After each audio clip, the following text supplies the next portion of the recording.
शुरुआत कर रहे हैं बड़ी खबर के साथ। बड़ी खबर साउथ कोरिया से, जहां की जनता ने भारी विरोध प्रदर्शन किया और अपने देश को सेना के चंगुल में जाने से बचा लिया। विपक्ष और जनता के दबाव के आगे झुके हैं। राष्ट्रपति यून 6 घंटे के अंदर मार्शल लॉ हटाया गया। मार्शल लॉ के विरोध में हुआ भारी विरोध प्रदर्शन। तो साउथ कोरिया की तस्वीर दिखा रहे, राजधानी की तस्वीर आप देखिए। सियोल में क्या हालात बनते नजर आए। जनता और विपक्ष के दबाव में मार्शल लॉ को हटाया गया। महज 6 घंटे के भीतर राष्ट्रपति को अपना फैसला पलटना पड़ गया।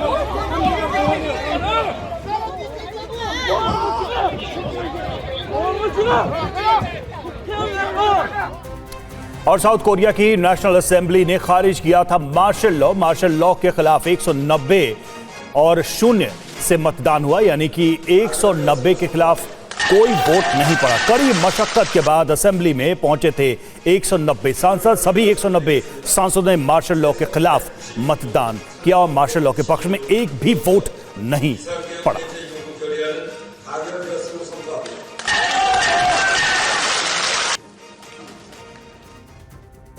तो साउथ कोरिया में आधी रात को हालात काफी ज्यादा बिगड़ गए। राष्ट्रपति यून सुक यॉल ने इमरजेंसी का ऐलान कर दिया। इमरजेंसी के खिलाफ विपक्ष ने संसद का घेराव किया।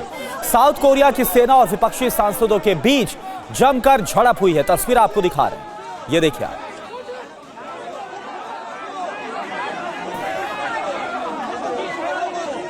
तो देखिए किस तरह से साउथ कोरिया में आधी रात को हालात खराब हुए हैं। मार्शल लॉ का ऐलान किया गया।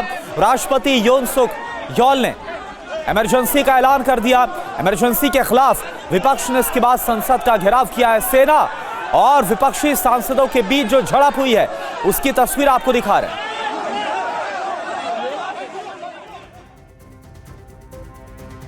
और मार्शल लॉ की घोषणा के साथ ही साउथ कोरिया के राष्ट्रपति ने सियोल की सड़कों पर टैंक भी उतार दिए और सियोल की सड़कों पर आर्मर्ड व्हीकल की लंबी कतारें भी देखने को मिली। मार्शल लॉ की घोषणा के बाद से ही सियोल की सड़कों की तस्वीरें किस तरह से बदली वो भी देखिए। सड़कों पर टैंक और आर्मर्ड व्हीकल नजर आने लगे। साउथ कोरिया में मार्शल लॉ के बाद नेशनल असेंबली के ऊपर मंडराए helicopter. South Korea UH-60 black hawk helicopter ने उड़ान भरी। ये देखिए आप, ब्लैक हॉक हेलीकॉप्टर्स ने नेशनल असेंबली को घेर लिया। तो जैसे ही मार्शल लॉ का ऐलान किया गया उसके बाद सेना के हेलीकॉप्टर आप देखिए किस तरह से राजधानी में उड़ान भरते नजर आए। नेशनल असेंबली के ऊपर मंडरा रहे हैं। 2 हेलीकॉप्टर आपको दिखाई दे रहे हैं।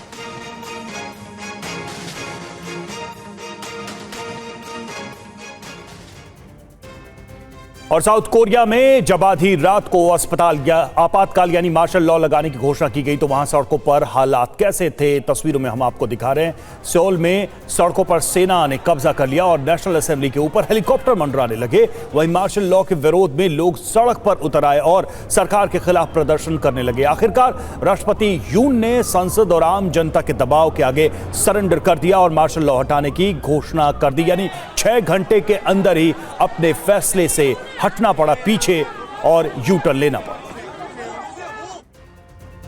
तो साउथ कोरिया की नेशनल असेंबली ने जैसे ही राष्ट्रपति के मार्शल लॉ का प्रस्ताव रद्द किया, सेना वहां से हटने लगी। असेंबली ने 190-0 के बहुमत से मार्शल लॉ का प्रस्ताव खारिज किया था। इन तस्वीरों में आप जरा देखिए, मार्शल लॉ के खिलाफ प्रस्ताव पारित होने के बाद साउथ कोरिया सैनिक और पुलिस सियोल में नेशनल असेंबली बिल्डिंग से बाहर निकल रहे हैं।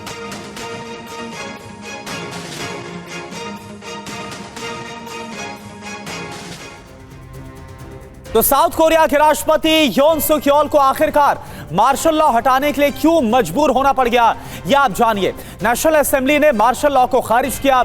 मार्शल लॉ के खिलाफ 190-0 से मतदान हुआ।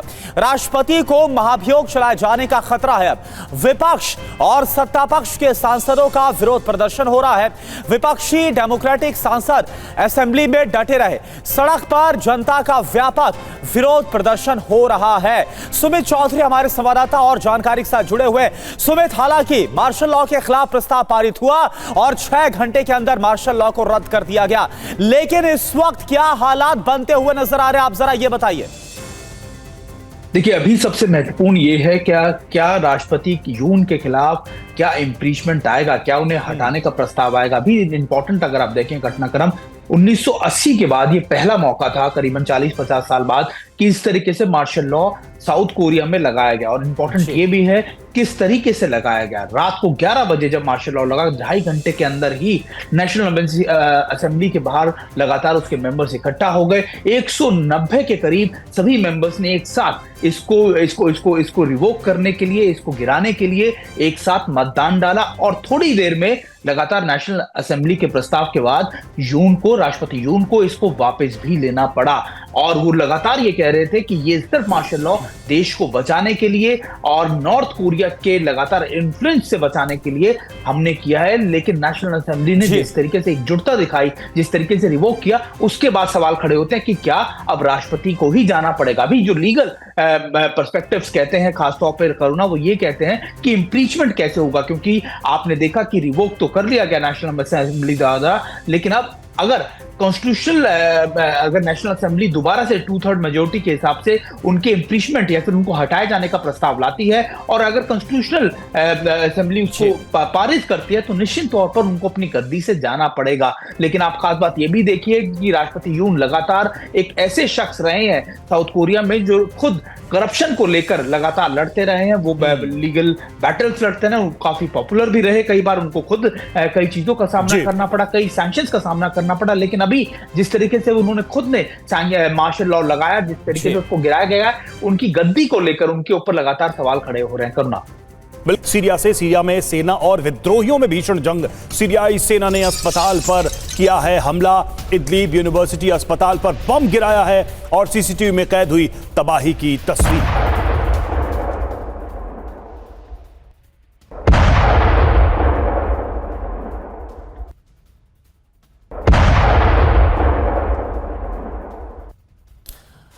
तो सीरिया में विद्रोहियों पर ड्रोन से हमला किया गया है। एफपीवी ड्रोन का इस्तेमाल कर रही है सीरियाई सेना। इमारत में घुस रहे विद्रोहियों पर ड्रोन से हमला किया गया। ये देखिए आप तस्वीर आपको दिखा रहे हैं, यानी कि असद की सेना लगातार विद्रोहियों को पीछे ढकेलने के लिए ऑपरेशन को चला रही है, हमला कर रही है। और उनमें से एक तस्वीर ड्रोन के जरिए जो हमला किया गया। वहीं सीरिया में विद्रोहियों के बीच वर्चस्व की जंग है। मनबिज की ओर बढ़ रहे तुर्की समर्थित विद्रोही। एसडीएफ विद्रोहियों के कब्जे में है मनबिज। तुर्की समर्थित विद्रोही मनबिज पर चाहते हैं कब्जा। और सीरिया में जारी जंग को लेकर एक और बड़ी खबर। सीरिया में विद्रोहियों ने हमा के कई ग्रामीण इलाकों पर कब्जा कर लिया है। सोरान, तैबा, तालिबान समेत दर्जनों गांव पर विद्रोहियों का कब्जा। यह देखिए आप, असद समर्थक 50 से ज्यादा सैनिकों को मार गिराया गया है विद्रोहियों की तरफ से। तो यह तस्वीर आपको हम दिखा रहे हैं किस तरह से सीरिया में जो विद्रोही हैं उनका कब्जा लगातार बढ़ता हुआ नजर आ रहा है। और सीरियाई सेना की अलेप्पो में करारी हार। नीराब एयरबेस पर कई फाइटर जेट छोड़े, कई विमान बेहद खराब कंडीशन में हैं।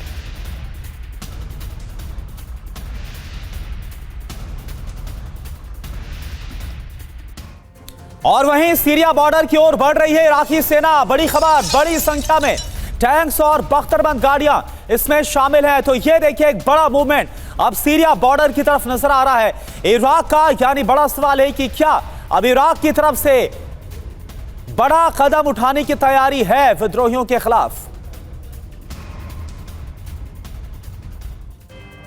तो सीरिया में 50 साल से सत्ता पर काबिज बशर अल असद परिवार का अंत का करीब आ गया है क्या?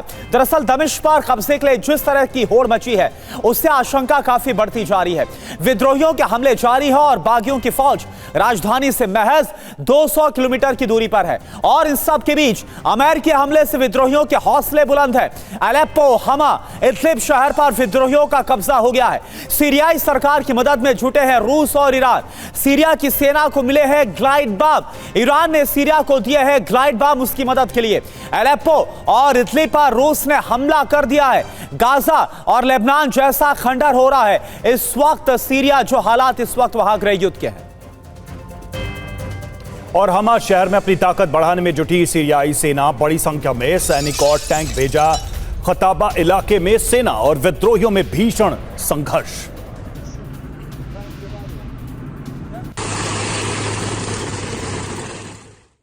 और देखिए एक और बड़ी खबर, सीरिया में उड़ा यूएस का fighter jet. A-10C+ Thunderbolt jet ने उड़ान भरी है। पूर्वी सीरिया में यह फाइटर जेट नजर आया।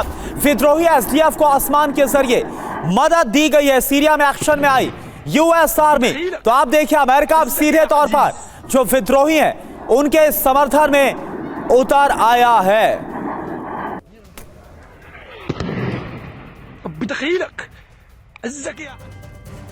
और इस बीच सीरिया में अमेरिका ने विध्वंसकारी हमला शुरू कर दिया है। अमेरिका ने फास्फोरस बम से हमला किया है और अमेरिका ने फास्फोरस बम से हमला जो अटैक किया है, यूएस एयरफोर्स ने सीरिया में यह बम गिराया है। टारगेट पर सेना और ईरानी मिलिशिया हैं, तो अमेरिका की तरफ से ऐसे बम का भी इस्तेमाल किया जा रहा है। फास्फोरस बम हमले की खासियत क्या है फास्फोरस बम, जरा इसको भी देखिए। तो ऑक्सीजन के संपर्क में आते ही जलने लगता है, ऑक्सीजन को खत्म करने लगता है। जो आग से नहीं मरते वो दम घुटने से मर जाते हैं। तो फास्फोरस बम का इस्तेमाल करने का मतलब ही यही है कि बड़ी तबाही की तैयारी नजर आ रही है सीरिया में। सुमित चौधरी हमारे साथ इस वक्त जुड़े। सुमित, साफ नजर आ रहा है कि ऐसे घातक हथियारों का, ऐसे बम का भी इस्तेमाल, यानी कि ये जंग बहुत तेजी से आगे बढ़ने वाली है। अमेरिका की तरफ से फास्फोरस बम का इस्तेमाल क्या इंडिकेट करता है?